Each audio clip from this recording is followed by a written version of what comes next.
우리 하나님 말씀 민수기 21장 1절에서 21절까지 말씀입니다. 민수기 21장 1절에서 20절까지 말씀입니다. 말씀을 21장 1절부터 9절까지 말씀만 읽도록 하겠습니다. 21장 1절에서 9절까지 말씀만 교독해서 읽도록 하겠습니다. 네겝에 거주하는 가나안 사람 곧 아라세의 왕이 이스라엘이 아다림 길로 온다 함을 듣고 이스라엘을 쳐서 그중 몇 사람을 사로잡은지라. 여호와께서 원하여 이르되 주께서 만일 이 백성을 내 손에 넘기시면 내가 그들의 성읍을 다 멸하리이다.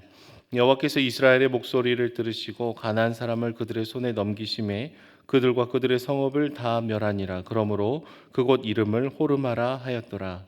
백성이 호르산에서 출발하여 홍해 길을 따라 에돔 땅을 우회하였다가 길로 말미암아 백성의 마음이 상하니라.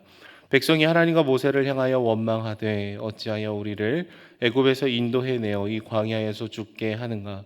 이곳에는 먹을 것도 없고 물도 없도다. 우리 마음이 이 하찮은 음식을 싫어하노라 하매 여호와께서 불뱀들을 백성 중에 보내어 백성을 물게 하심으로 이스라엘 백성 중에 죽은 자가 많은지라.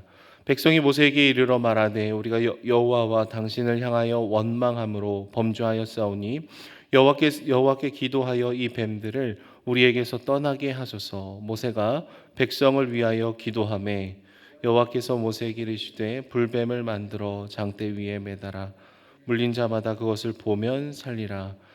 모세가 놋뱀을 만들어 장대 위에 다니 뱀에게 물린 자가 놋뱀을 쳐다본즉 모두 살더라. 아멘. 여러분, 만약에 해외여행을 가러 인천국제공항에 도착을 했는데 내가 기간이 지난 여권을 들고 왔다라는 것을, 옛날 여권을 들고 왔다라는 사실을 깨닫게 되면은 기분이 어떠실 것 같습니까? 굉장히 당황스럽겠죠. 그리고 여권을 찾으러 다시 왔던 길을 되돌아간다면은 아마 그 되돌아가는 길이 마음이 쉽지는 않을 것입니다. 막 스스로에게 화가 날 수도 있고요. 짜증과 이 분노가 치밀어 오를 수도 있습니다. 조금만 늦으면 비행기가 떠서 가버릴 텐데 어떻게 해야 되나 막 여러 가지 생각이 이제 치고 들어올 수 있습니다. 오늘 본문에 이스라엘 백성들이 그러하였는데요. 이제 광야에서 40년 정도 되는 시간들을 보내고 오늘 호르산을 지나 호르마 쪽으로 이동을 하고 있습니다. 1절에서 3절까지 해서 말씀을 보시듯이 아랏 왕이 이스라엘 백성들의 움직임을 보고 선제 공격을 합니다. 이스라엘 백성들은 처음에 공격을 당하고 피해를 받았다가 나중에는 하나님을 의지하면서 반격을 하고 잃어버린 사람들을 찾아오게 되는 것이죠. 그리고 가던 길을 꺾어서 사해 바다 쪽으로 몇백 킬로의 길을 움직이게 됩니다. 그러다가 갑자기 모세가요, 에돔 땅을 우회하기 위해서 방향을 수정하겠다라고 얘기를 하는 거예요. 그러니까 쉽게 얘기하면은 상황이 바뀌어서 가던 길을 바꾸게 된 것이죠. 근데 참을 수 없는 것은 정말로 힘들고 어려운 이 광야길을 굉장히 멀리 이렇게 걸어왔는데 내가 지금까지 걸어왔던 그 길을 다시 거꾸로 돌아가는 상황에 처하게 된 것입니다. 다리도 아프고 너무 덥고 힘들고 어려운데 왔던 길을 다시 유턴해서 되돌아가자. 여기가 아닌가 보다. 뭐 이런 식으로 얘기를 하면은 이스라엘 백성들의 마음이 어떨 것 같습니까? 굉장히 지치고 힘들고 불평과 불만이 나오는 것이 당연할 수 있겠습니다. 그냥 애초에 이 길로 들어서지 말고 저쪽 길로 그냥 갔으면은 금방 갔을 텐데 왜 우리를 이렇게 몇백 킬로를 걸어오게 한 다음에 다시 유턴해서 그 길로 돌아가게 합니까? 여러 가지 이 짜증과 분노가 이해될 만합니다. 예를 들어서 수원에 사는 분께 우리 화성에서 만나자라고 했더니 화성 남양으로 누군가가 온 거예요. 걸어서 왔더니 화성 남양이 아니라 수원 화성인가 보다.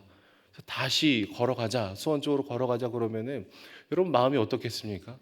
정확하게 좀 얘기해 주지. 그냥 화성이라고만 해서 왜 여기까지 오게 했냐, 뭐 이런 불평이 나오겠죠. 그런데 이스라엘 백성들의 상황은 불평할 만 했습니다. 그 먼 길을 다시 돌아가야 됐기 때문이죠. 그런데 무엇이든 늘 과도한 것이 문제인 것 같아요. 힘들고 어렵고 지치면은 사람이기 때문에 툴툴거리면서 그 길을 걸어갈 수도 있겠어요. 그러면서 같은 힘듦을 겪고 있는 사람들을 또 격려할 수도 있겠습니다.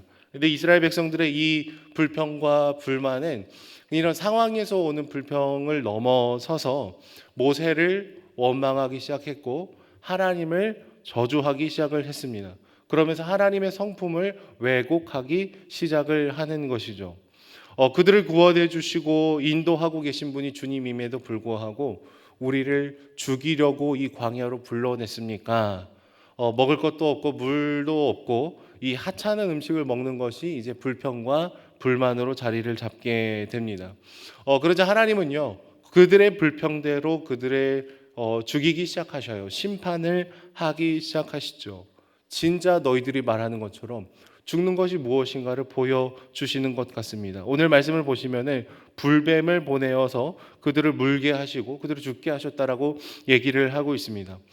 불뱀을 이제 찾아보니까요, 독을 머금고 있는 뱀으로 한 번 뱀에게 이제 물리면은 피부가 이제 독에 중독이 돼서 까맣게 변해서 죽게 된다라고 얘기를 합니다.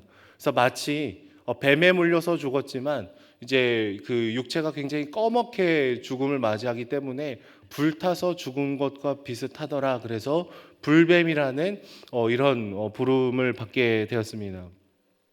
하나님이 보내신 이 불뱀은 이스라엘 백성들을 정말로 이 죽음 가운데 거하게 만들었던 것이죠. 그러자 이스라엘 백성들은 이 도움을 요청합니다. 첫 번째로는 죄를 고백하고 두 번째로는 모세에게 우리를 위해서 좀 기도를 해 주십시오라는 요청을 해요. 어떤 죄를 고백하고 있습니까? 여호와와 당신을 내가 원망하는 죄를 범했습니다.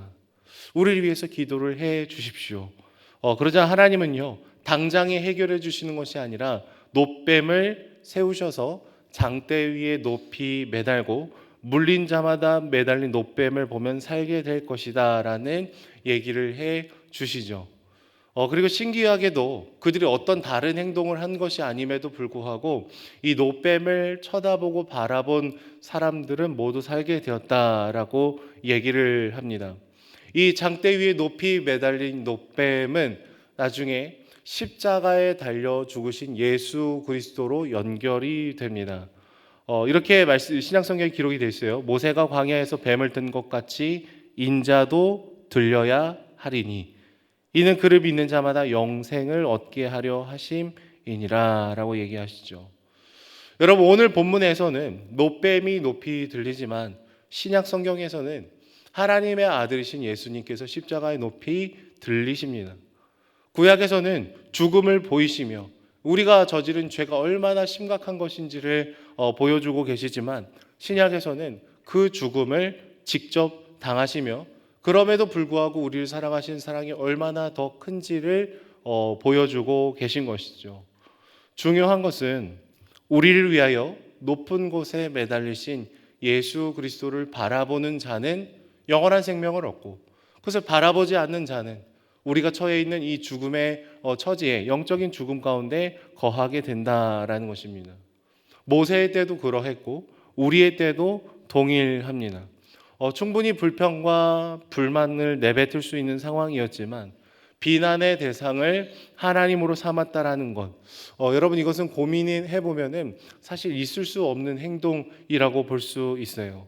하나님을 하나님으로 인정하지 않고 하나님을 보좌에서 끌어내리고 내가 하나님보다 더 높아지고 싶어하는 마음이 그 기저에 깔려 있게 되는 것이죠. 여러분 종종 우리가 하는 말과 우리가 하는 행동의 의미는 상대방이 누구이신지에 따라서 그 의미가 결정이 되는 것을 늘 기억해야 됩니다. 이 광야길을 걸으면서 친구들끼리 내뱉는 이 불평의 한두 말 정도는 용인이 될 수 있겠죠. 그런데 이 비속어를 섞어서 부모에게 그 말을 한다면 그 말의 의미가 더 커집니다. 할아버지 앞에서 그런 불평의 얘기를 한다면 더 그 의미가 커지겠죠. 상대방이 권위가 있는 분이면 있는 분일수록 내 말과 내 행동의 의미가 계속해서 확장이 되어 가는 것입니다. 여러분 그렇다면 우리가 무한한 영광을 갖고 계시고 무한한 권위를 갖고 계신 주님 앞에 불평하고 불만하고 정죄하고 비난하고 그분의 인격을 뒤틀어 놓는다라는 것은 하나님이 대단한 분이면 대단한 분이실수록 그 의미가 무한대로 확장이 되는 것이죠. 결국 하나님의 성품을 왜곡하고 불평하고 비판하는 이 이스라엘 백성들의 모습, 그리고 때로는 하나님을 인정하지 않고 죄를 선택하는 우리의 모습은 사실은 굉장히 심각한 결과를 초래할 수밖에 없다라는 것입니다. 오늘 본문처럼 하나님 노뱀을 높이 드실 뿐만 아니라 자신의 아들이신 예수 그리스도를 십자가 위에 들리시며 그러나 은혜를 다시 베푸시는 줄로 믿습니다. 우리는 이제 그분을 바라봐야 되는 것이죠. 우리에게 베풀어 주신 그 유일한 길을 믿음의 눈으로 쳐다봐야 됩니다. 그리고 그분의 말씀을 듣고 따라야 되는 것이죠. 여러분, 종종 하나님의 뜻을 따라 걸어가더라도 여러 가지 힘듦과 어려움이 우리 삶에 나타날 때가 있습니다.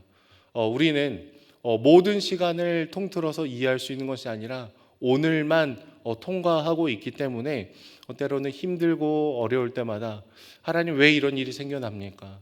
내가 당신을 위해서 이렇게 살고 있는데 왜 이런 어려움이 우리 삶에 찾아옵니까? 불평과 불만으로 반응할 수도 있겠습니다. 그러나 우리가 분명히 기억해야 되는 건 선을 넘지 말아야 된다는 거예요. 우리는 피조물이고 주님이 우리를 지으시고 우리는 이 시간의 한계 안에 있기 때문에 지금 있는 이 힘듦과 어려움을 온전히 해석하려면 시간을 주님과 함께 다 통과한 다음 뒤를 돌아봤더니 고통 중에서도 하나님께서 나에게 깨닫게 해주시는 것이 있고 그럼에도 불구하고 내 삶을 인도해 주시는구나라는 것을 저희가 고백을 해야 되는 것이죠. 하나님을 떠나서는 얼마나 비참할 수밖에 없는 존재인지를 고백을 하며 다시금 높이 달리시며 은혜를 베풀어 주시는 주님을 바라보는 이 새벽이 되기를 소망합니다. 툴툴거릴 수도 있고 우리 힘듦을 토로할 수도 있지만 그러나 하나님을 경외하는 마음을 잃지 않으며 그분을 여전히 신뢰하며 주님께서 이끄시는 그 한 걸음 한 걸음을 기쁨으로 걸어가는 저와 여러분들이 되시기를 소망합니다. 기도하겠습니다. 사랑의 주님, 감사합니다. 우리를 구원해 주실 뿐만 아니라 우리의 한 걸음 한 걸음을 친히 인도하여 주시는 분이시니 주님 감사합니다. 때로는 주님의 말씀대로 걸어가는 길이지만 여전히 힘들고 어려운 일들이 찾아올 때마다 하나님, 우리 안에 불편한 마음이 들 때도 있음을 고백합니다. 그러나 주님을 경외하며 그러나 다 이해할 수 없는 주님을 신뢰하며 주님과 동행하며 한 걸음 한 걸음을 걸어 나갈 수 있도록 주님 붙들어 주시옵소서.